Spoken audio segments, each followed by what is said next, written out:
Bem, 12 horas e 26 minutos.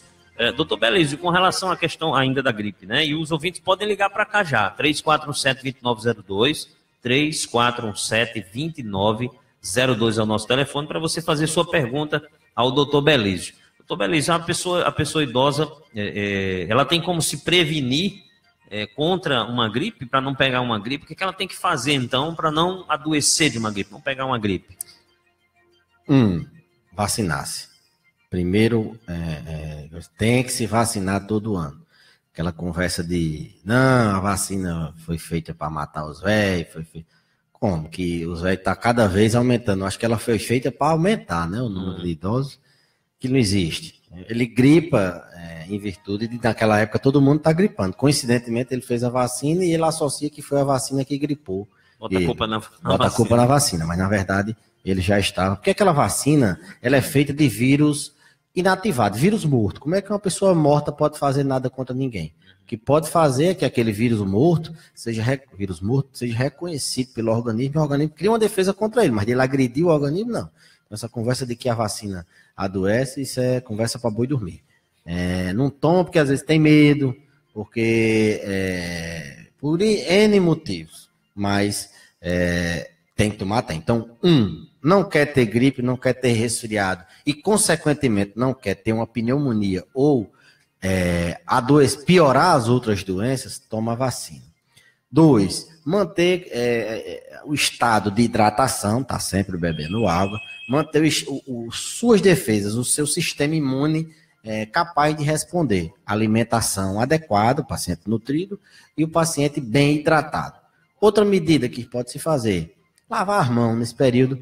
Quem está gripado está sempre lavando as mãos. Essa transmissão ela é feita tanto por via direta pelo ar, mas pode ser também feita através das mãos. Então, o contato físico. O contato físico, não só de vias aéreas, mas de diarreia, de outras doenças. Você lembra quando teve aquela gripe suína, a influenza H1N1, a gente tinha que lavar a mão, era todo mundo com álcool gel, e agora ninguém mais, mas a transmissão é a mesma, entendeu? Até na igreja, influenza também. Não apertava mais a mão na hora do abraço da paz, ninguém fazia mais aquilo. Pois é, tem que continuar com álcool gel para evitar dessa doença ser transmitida. Quem tem a doença é bom se reservar, pode usar uma máscara, aquela máscara evita de você transmitir para outra pessoa, não evita que o povo usava com medo de ser adoecido. A máscara para evitar de você adoecer é outra, é uma máscara bem mais específica. Ali é para evitar de você você tossindo em cima das pessoas, tossindo, e aí o vírus vai se proliferando. Você joga tudo no ar ali, né? Joga tudo no ar. Então, existe sim, você está bem hidratado, você tá com o sistema imune em dia, tá se alimentando bem. Lógico que aquelas pessoas que não estão se alimentando bem, estão desidratadas, elas vão. Qualquer doença vai pegar ela e botar abaixo, né? Como diz o Matuto. Então, é uma contradição. O doutor disse que não tem remédio, a doença vem e vai, e não adianta, fica tomando só sintomático. Então não tem nem como se prevenir. Tem, tomando a vacina, fazendo essas medidas de higiene, fazendo essas medidas de cuidados pessoais, tem como se prevenir. E o problema é que ela começa e termina, é limitada, mas no meio do caminho, acaba pode ir para o cemitério, pode bater no hospital, entendeu? Então, muito cuidado, tomar vacina, hidratar bem. Eu acho até que essa vacina já era para mesmo a gente não estando com esses serena aí, mas já dá para pegar, nem que seja uma gripe, né? Os mais antigos dizem, esse serena aí só é para dar gripe mesmo no povo. Porque chuva mesmo. É em abril, né? Que o período parece que é em abril. É um calendário nacional. A gente tem, cada região é diferente uma da outra, né?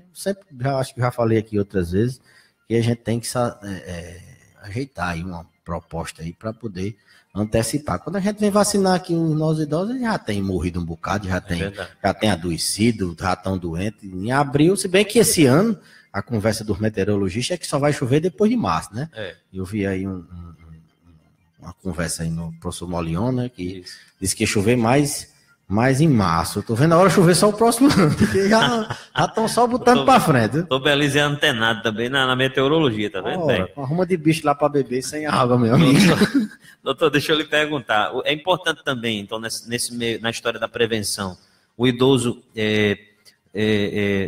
ingerir muita vitamina C, aí vai laranjas, frutas de vitamina C, tem até uns, que eu não queria fazer propaganda da marca aqui, mas um efervescentezinho que o pessoal toma aqui, que é vitamina C também, não é isso? Tagifol, Cebion, essas coisas. Olha, é uma grande polêmica essa questão de vitamina C.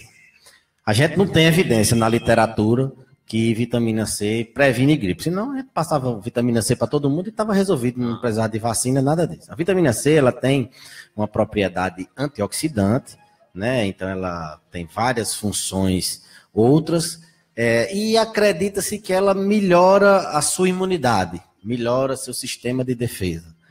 Mas isso a gente não tem evidência. Ou seja, fizeram-se vários estudos, pessoas tomando vitamina C e pessoas não tomando vitamina C adoecer de gripe do mesmo jeito. Então, não recomendo tomar vitamina C para se prevenir. Melhor do que você fazer isso é lavar a mão, beber bastante água, evitar ambiente fechado com alguém gripado por dentro, dentro do ambiente, e se vacinar. Mas vitamina C era bom quebrar. A gente está sempre quebrando alguns mitos ou confirmando. Então, esse mito de tomar remédio para evitar de adoecer, sua melhor defesa é sua alimentação, é seu bem-estar, sua cabeça estando bem, tudo funciona bem. Não tem evidência. A vitamina C, ela tem evidência, por exemplo, para melhorar cicatrização, para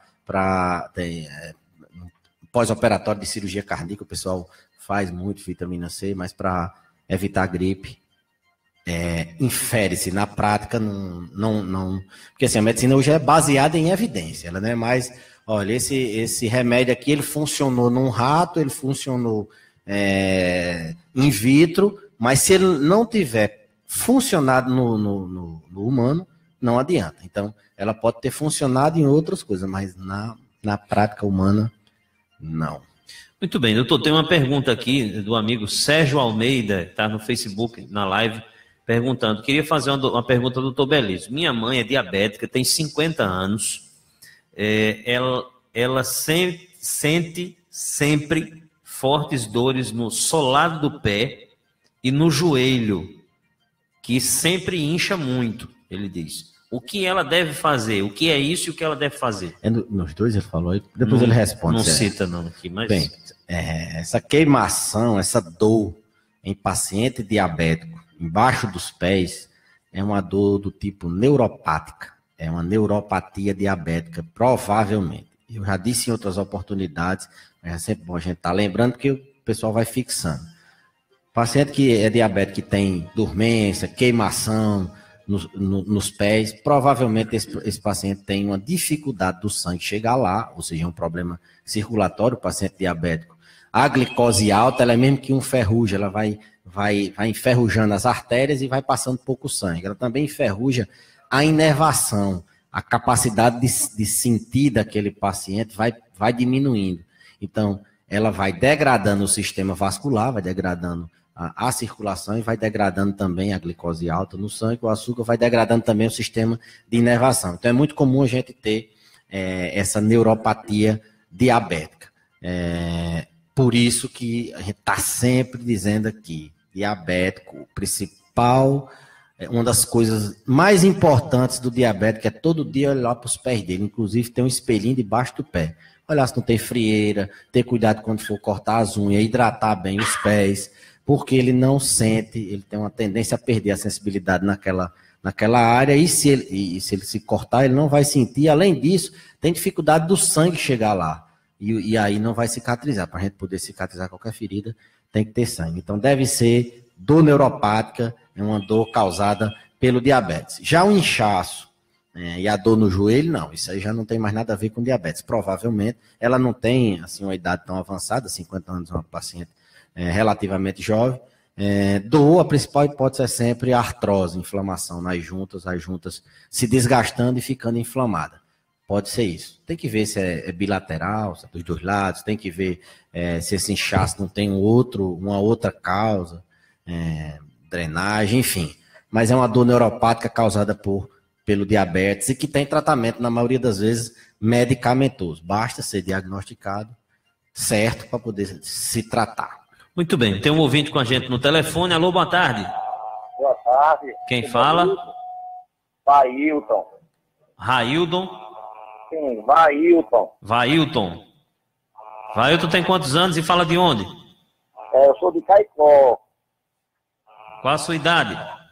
Eu sou de Caicó, moro no bairro Castelo Branco. Qual é a sua idade? Você tem quantos anos? Minha idade, eu tenho 45 anos. Certo, pode fazer a pergunta. Não, mas a pergunta não é para mim, é para meu pai. Certo, tem nada não. Pode mandar a brasa.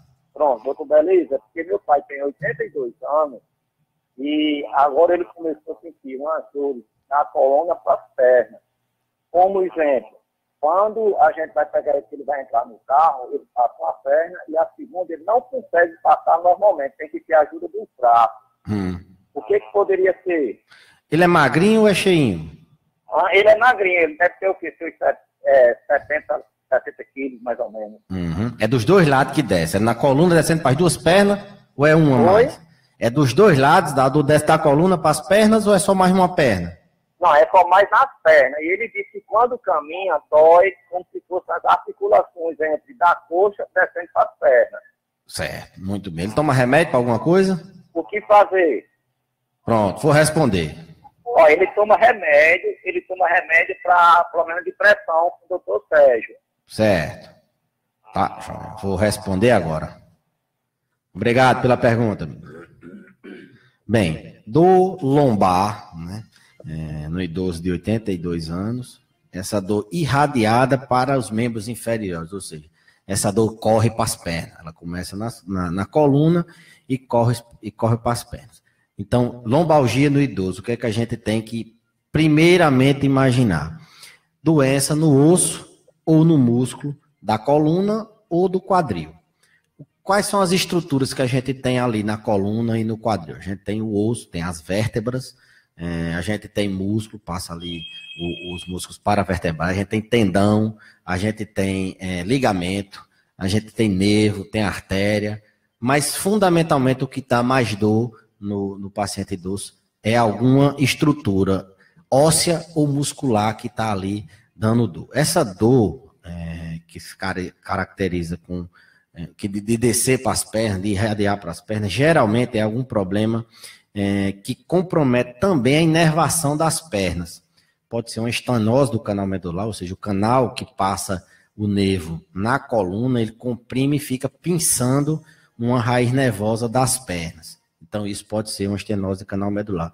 Pode ser uma microfratura na coluna, paciente de 82 anos, por isso que eu perguntei se ele era magrinho.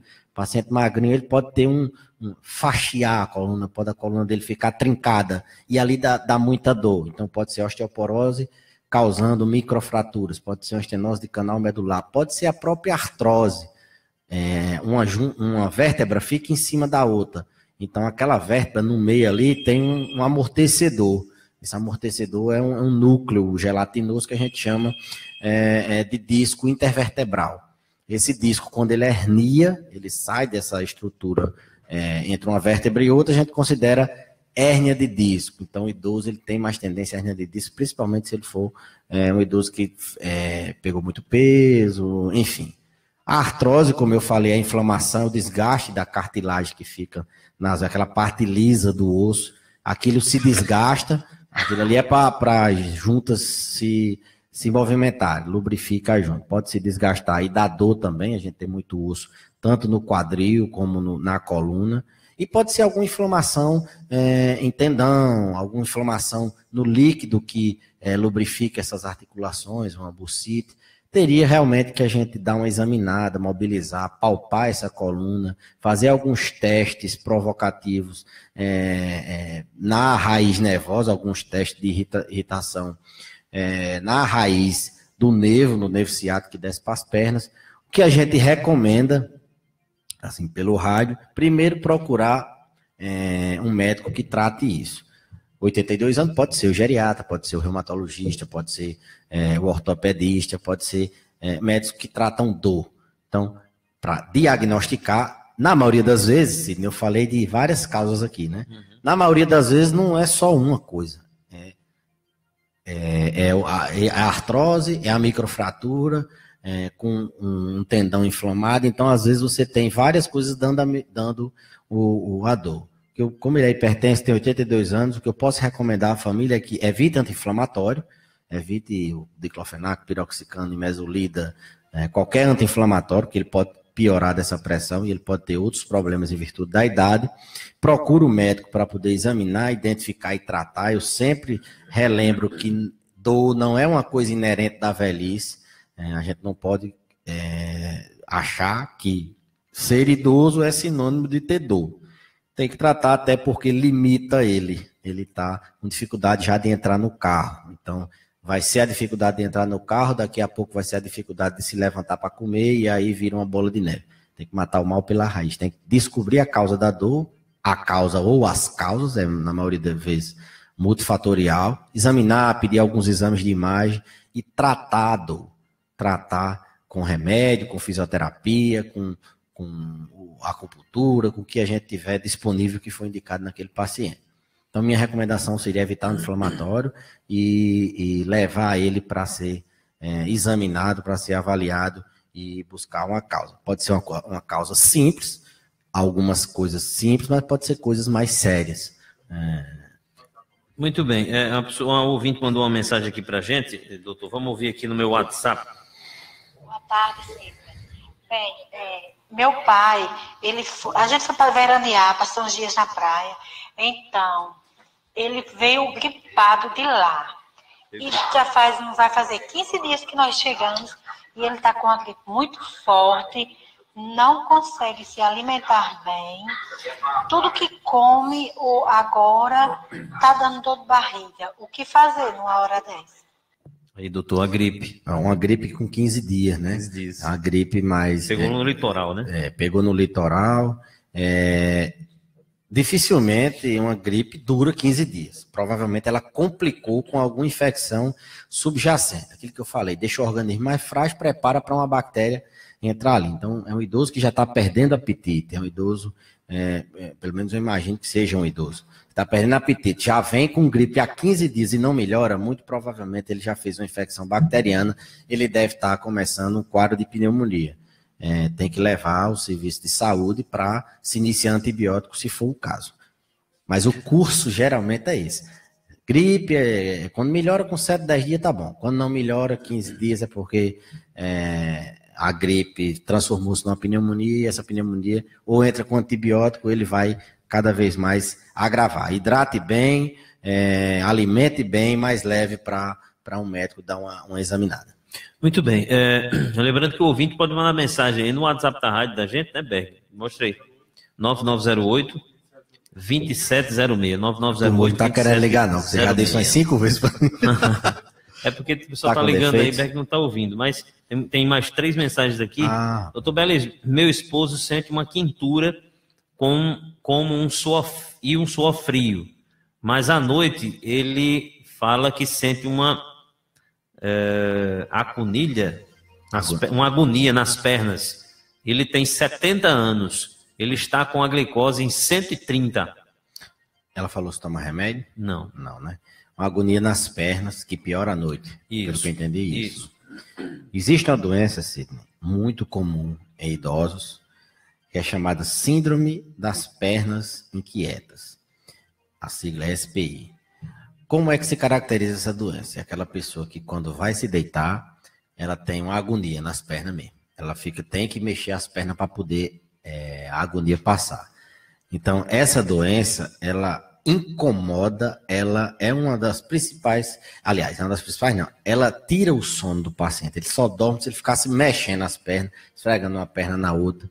Então, muitas vezes a pessoa acha que é normal aquilo, mas é uma doença chamada assim das pernas inquietas. Não sei se é o caso dela. Ela falou que ele tem uma inquietação nas pernas, uma agonia, principalmente à noite. Né? Queimação, quintura e suor frio. O suor frio já não entra. Se for nas pernas, tudo bem. Tem que ver se ele não tem nenhuma veia quebrada, varizes, tem que examinar se ele não tem alguma outra coisa que justifique, mas vale a pena comentar esse tipo de sintoma, porque muitas vezes a população não sabe que isso é uma doença, viveu a vida toda perdendo sono e ela tende a piorar no adulto, no idoso, e principalmente os idosos que têm Parkinson, eles têm muito assim da perna inquieta, tem que ficar mexendo as pernas para poder dormir. E é muito simples o tratamento, é uma bandinha de um comprimido que a gente faz e o paciente fica, na grande maioria das vezes, ele responde bem. Então, síndrome das pernas inquietas. E a glicose 130? Tá alta, não tá normal. Se ele não é diabético, se ele não toma remédio para diabetes, ele tem que repetir. O diagnóstico de diabetes, como é? 2 glicemias acima de 120, glicemia de jejum. Ou seja, colheu o exame 2 vezes em jejum e a taxa de açúcar está acima de 126, esses pacientes têm diabetes. Qual a diferença de tempo de uma para outra? Com quanto tempo? Faça a primeira hoje. Glicemia de jejum pode ser amanhã. Pode ser amanhã outra? Pode ser amanhã outra. Agora tem o tempo de fazer o exame, mostrar o médico, às vezes dificilmente a gente tem outro dia. Porque tem que o médico ver para dizer que está alto, tá.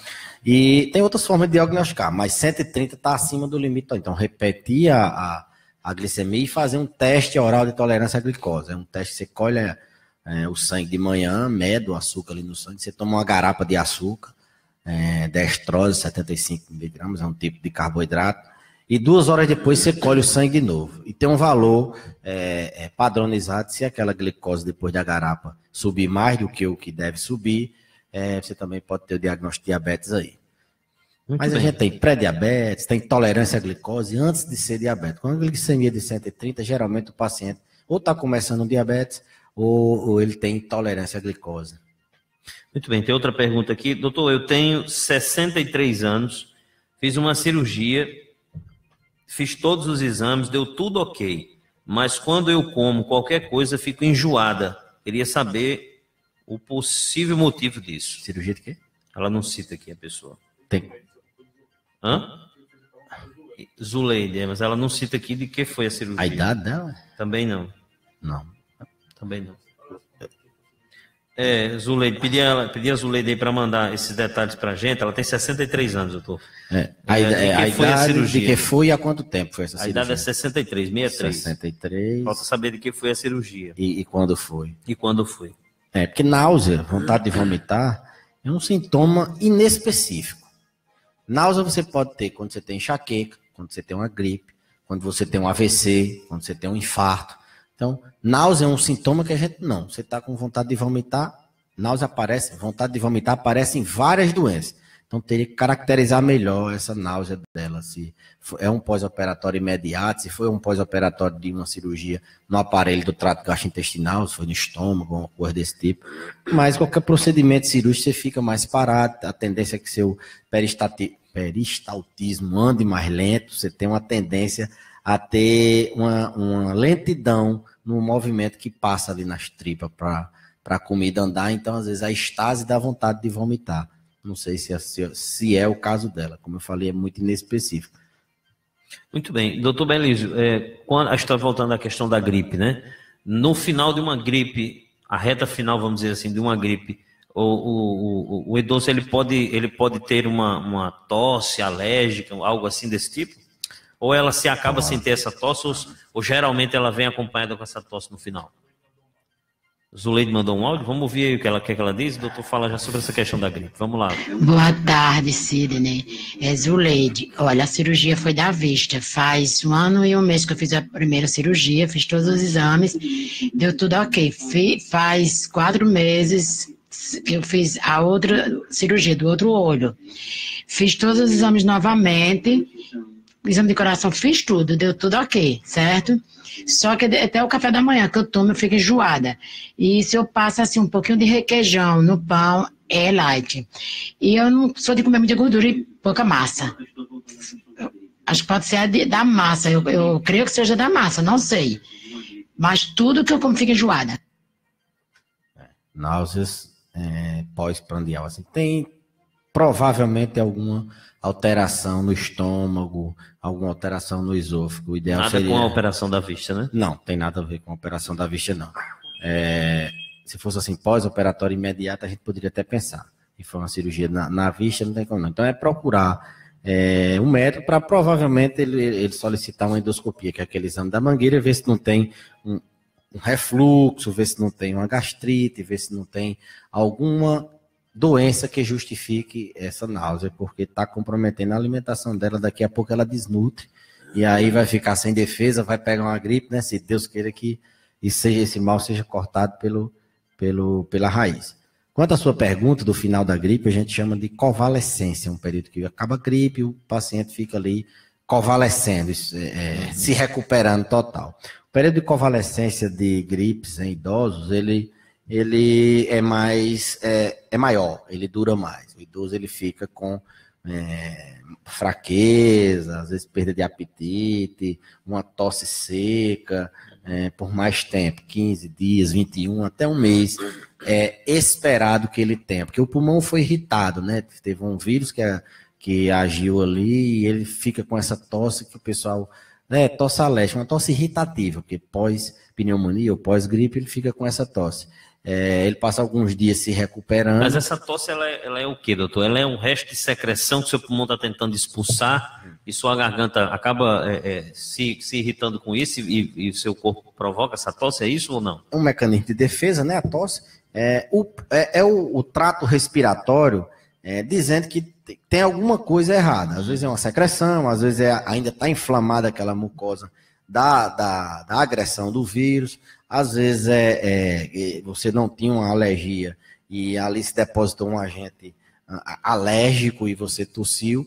Na verdade, é o final da recuperação em virtude da agressão que você teve. Você teve uma agressão, está se defendendo e tem esse restinho. No idoso dura mais. Então, quando tem uma gripe, geralmente ele ainda fica com a tossezinha seca, ainda fica meio amorrinhado, fica alguns dias melhor do que estava na fase aguda, mas esse período de convalescência até se tem, a gente orienta a tomar zinco, alguns medicamentos para poder acelerar essa convalescência e ele voltar ao normal.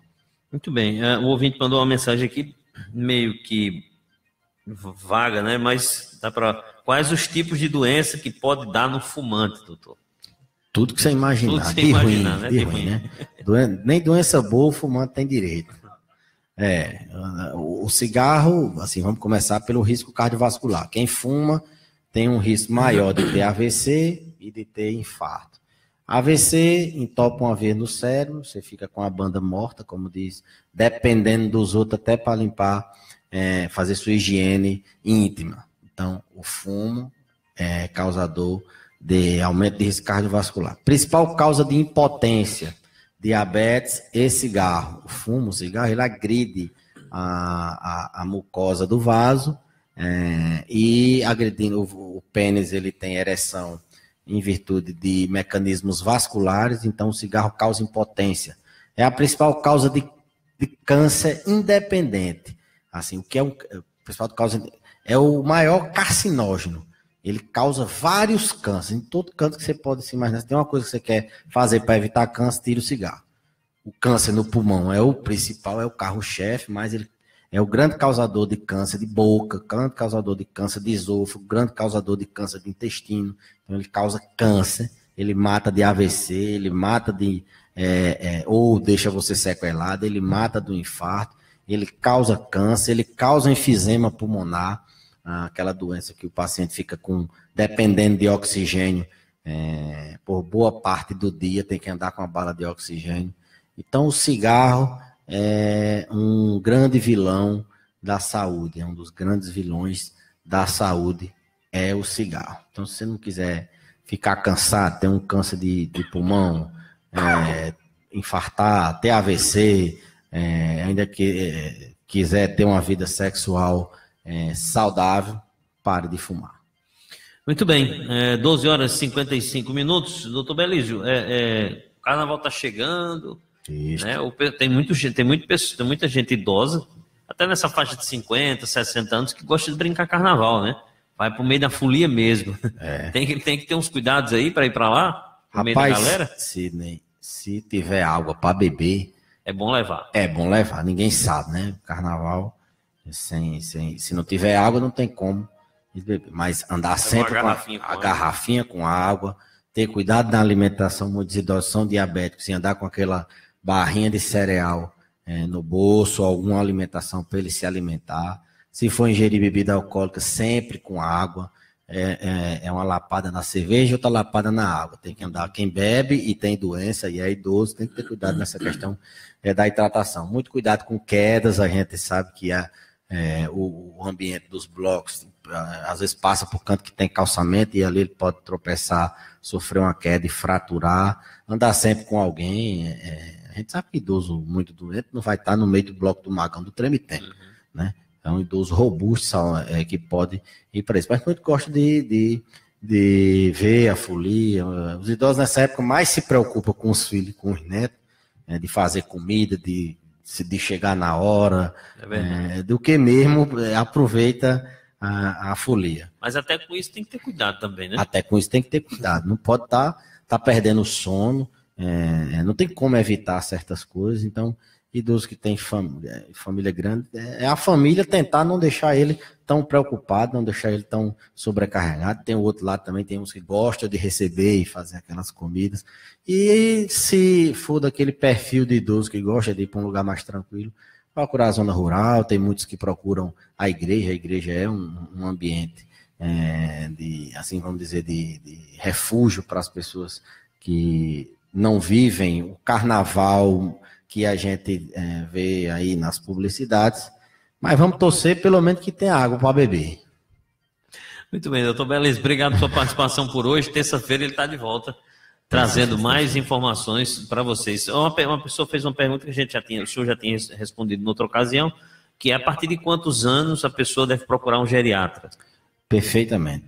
A gente recomenda a primeira consulta com 50 anos, que é aquela consulta inicial. Não que você vá ficar indo para se consultar com geriatra todo mês, mas uma consulta com 50 anos ali, você faz seus testes, seu check-up, o que é que você pode fazer. Com 5 anos volta novamente, se não tiver nenhuma doença nesse meio que necessite tratar. E a partir de 60 anos, anualmente se recomenda dar uma passada no geriatra para ele poder ver e programar o envelhecimento saudável. Eu sempre digo que envelhecer com saúde é uma questão de opção. Não é você vai envelhecer bem ou mal, porque o tempo vai dizer. Você pode optar por envelhecer com saúde, se cuidando, além de ir para as consultas, exercício, dormir bem, se hidratar, ter cuidado com queda, não fumar, pererê, pererê, pererê. Ou você optar por envelhecer com dor, sofrendo de um enfisema pulmonar, tendo câncer sem ter feito um exame antes. Enfim, então, a partir dos 50 é a idade ideal. Se você me perguntar, você tem paciente? Eu tenho um paciente jovem, tenho muito paciente jovem que você consulta o pai, consulta a mãe, ele tem muita confiança e a gente, antes de ser geriatra, a gente é um clínico, né? A gente trata algumas enfermidades clínicas. Mas 50, 60 anos é a época de ir. Não é demérito ir para geriatra, pelo contrário, era para ser uma coisa chique, né? Era ir para... Mas o povo, não estou idade ainda de ir para geriatra, não. Pelo contrário, você tá na idade, sim, de ser acompanhado, assim como uma criança, a gente acompanha peso, altura, idade, as vacinas, o idoso é do mesmo jeito. A gente acompanha a mente dele, se ele está perdendo a mente, acompanha se ele tem risco de cair, acompanha as vacinas.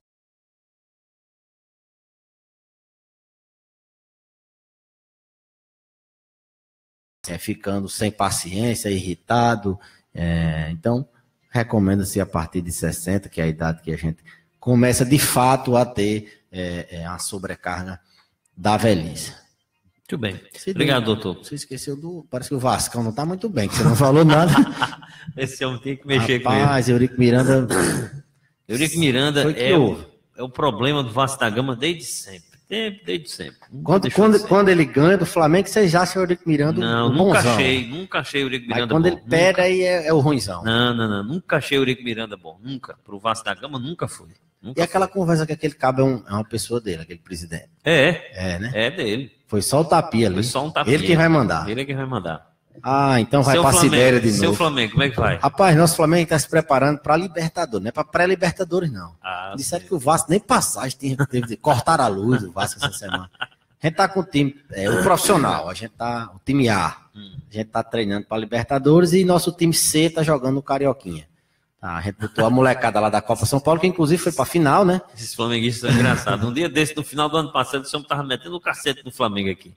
Porque agora merecia. tá- Agora a gente tá ganhando, tem que Quando aproveitar a maré boa, né, quando velho? perde, não presta. Quando é bom, o negócio tá Quando ganhando. perde, eu nem lembro. Olha, O tá assunto termina a entrevista, vamos embora.